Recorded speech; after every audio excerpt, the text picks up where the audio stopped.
আপনি একটু খেয়াল করে দেখবেন, উপরওয়ালার শক্তিতেই আমরা চলি। আজকের যে লোকটির সাথে আপনার প্রথম দেখা, আপনার আজকে কতখানি বয়স হয়ে গেছে, তার সাথে প্রথম দেখা হলো, আলাপ হলো, আলোচনা হলো, কথাবার্তা হলো, মনে হচ্ছে না আপনার কত যুগের পুরানো? কেন এরকম হয়?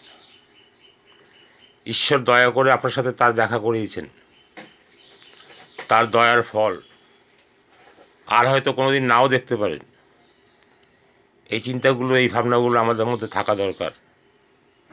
যার হয়তো নাও দেখা হতে পারে, তার দয়াতেই দেখা হয়েছে, তারই ফসল আমরা, এবং তেনার ইচ্ছাতেই সব। তাই খারাপ ব্যবহার আমরা করব না। খারাপ ব্যবহারের ফল খুব খারাপই হয়।